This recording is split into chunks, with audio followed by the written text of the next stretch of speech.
SportsCenter. John and John, Warriors and Raptors. After one game, Canada's record in the NBA Finals was perfect. They were undefeated.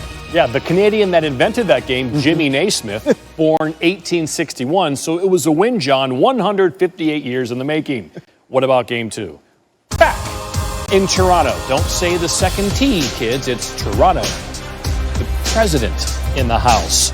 The Drake in the house again. Toronto off to a good start, up by 4, late first quarter. 17-13, Siakam alley-oop. That brought an ooh and an ah in the SportsCenter newsroom.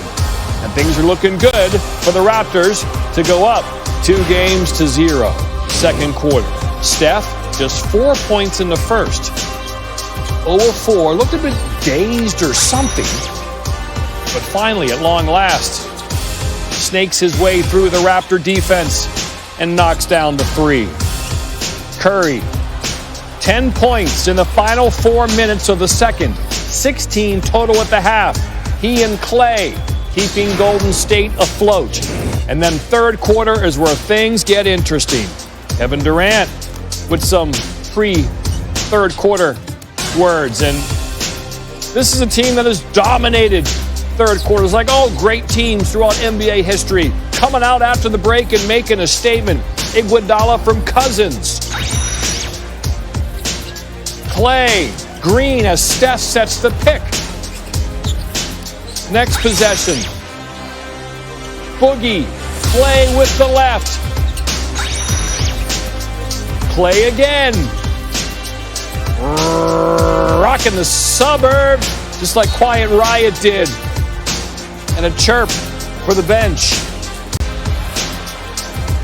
70-59 now, an 11-point lead. What a game for Draymond, almost a triple-double.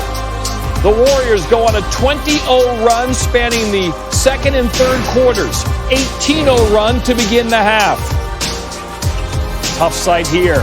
Clay goes down, legs split again, and the left hamstring takes the brunt. Watch him get knocked right there, and awkward. How bad is it? Is it just a strain? Could something be a bit torn? We shall see. 8-point lead, Golden State. The Raptors just could not shoot the basketball in the second half. Kyle Lowry does that one. Denny, Mr. Scholarship winner. Drake is pumped. They cut it down to 4. It's a 4-point game. Quinn Cook. The bench got off to a slow start for Golden State, but they finished strong. Cook knocks down 2 big threes in the fourth quarter. Warriors take a 10-point lead. Clay, as you can see, leaves the game with 8 minutes left. He would not come back. Looking good now. 8-point lead, but then for some reason, Steph kind of throws the ball 50 feet in the air, almost bounces and hits the official. That's a technical foul. Can't throw the ball up in the air. I got Brill cream in my hair. Kawhi! Oh, man, in and out. Can't get it to go. Denny hits the 3. So there's a situation. You have a very little time differential. Do you foul right away, extend the game? It's only a 2-point game, as you can see. Even with a shot clock violation, we're down to 3 seconds. That's the guy they wanted to foul right there. Draymond with 14 seconds left. Play continues. Oh, they almost steal it. Iguodala got it! With 5.9 to go. So they don't get the free throw. They don't extend the game. Now, if he misses that, it works out fine, but it doesn't miss. And what a game for Andre Iguodala, playing the tough defense, the quick hands with steals, and when he needs to, knocks down the 3. As Kawhi and the Raptors head to the room, Thompson limps as he congratulates his team, tying the series at 1. Wow, this is what changed the game. In a 6.5-minute span across the second and third quarters, the Warriors go on that big run, 24-1, which includes a 20-0 run, the largest run in a finals game since the merger. Raptors 0 for 8 in that stretch and 6 turnovers. The series is tied at 1. It was a great win. Now we got to go home and protect our home floor, and we'll see about all the injuries. But I'm very proud of our team, and in particular, all the guys off the bench. Quinn Cook hit some huge shots, and Bogut came in, gave us big minutes. Jerebko as well. So it's a hell of an effort from the bench. I feel like in that third quarter, we didn't score the ball in like the first 5 minutes, 4.5 minutes. Obviously led to them getting out in transition early, and a lot of layups, unopened looks, and that was pretty much the game right there. Went on like a 15, 18-0 run, I believe, and you can't do that with a championship team on the other side. We had to be more on point, a lot sharper, and trusting each other, and not thinking that we can do it all at once by ourselves, and trying to play hero ball. So we continue to trust the system. I think we'll be okay. When you come to a timeout after a couple runs like that, and everybody's involved, whether they're scoring or setting screens or making the assist or whatever the case is, everybody feels good, and the vibe is just solid, and we know that we've taken control of the momentum, and then it's just about sustaining it, down the stretch. So, obviously, third quarters have been great for us. Game one, couldn't get over the hump, but tonight was a different story because of our defense, and everybody contributed to that. Toronto leading at halftime, nominally good. Yes.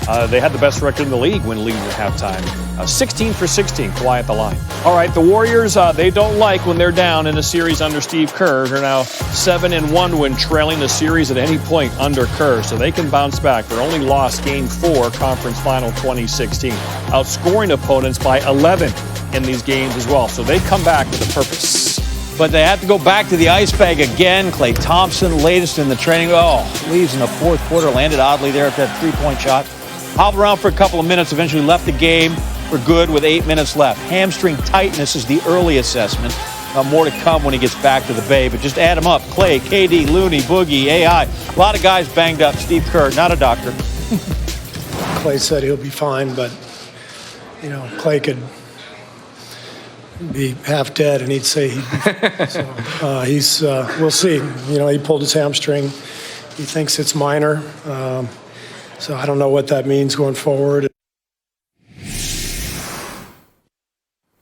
Well, despite missing those last 8 minutes, Klay Thompson still leads Golden State in scoring with 25 points. Stephen A. Smith across the border. He's working up north. And Stephen A., who's the cavalry in this game? Because Boogie was great, and Draymond was great, and Quinn Cook was great. I mean, AI, who's your hero here?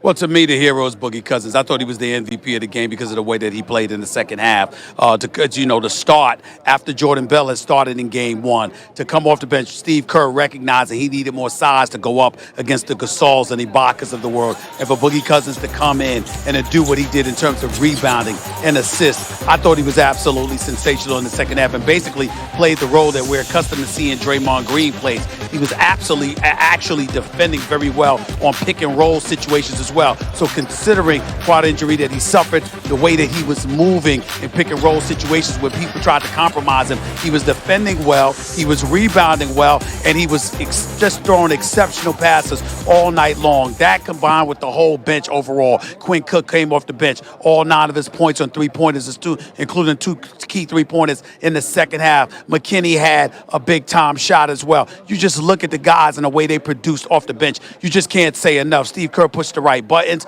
These guys, they're reserves. They're guys that weren't stars, stepped up and really balled. And you can't say enough about the way that Draymond Green has been playing. He's been absolutely sensational thus far in these first 2 games. And obviously he was sensational throughout most of these players to begin with.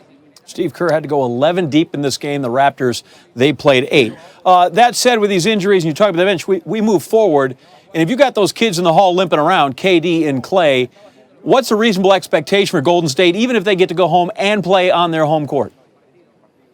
That they could be in some trouble because depth does matter. And listen, let's face reality here. If you take Klay out of the mix, then that gives you more of an opportunity to focus on Steph because you're going to dare Draymond and Iguodala and guys like that to beat you from the perimeter. Now, Iguodala reminded us of what I've been saying. He's supposed to be able to hit those open three-point shots because they're giving it to him. That's why he was once the Finals MVP, because they gave him open three-point shots when he went against Cleveland, and he made them. He did the same thing tonight in pivotal moments. particularly in the second half, obviously, so you got to give him all the credit in the world. But with Clay out, he'd have to do that more. Remember, Kevon Looney's got his collarbone injured. That's a problem. Can you trust that Boogie Cousins can give you another 27 minutes after he had only gave you 8 in game 1? These are the kind of things that are question marks. So you don't want to sit up there and say they can't win without a Kevin Durant. But with everybody else hobbling around, you're just one other injury away from everything snowballing if you're not careful. So it would be nice to make sure that those guys can play and that they're ready to go.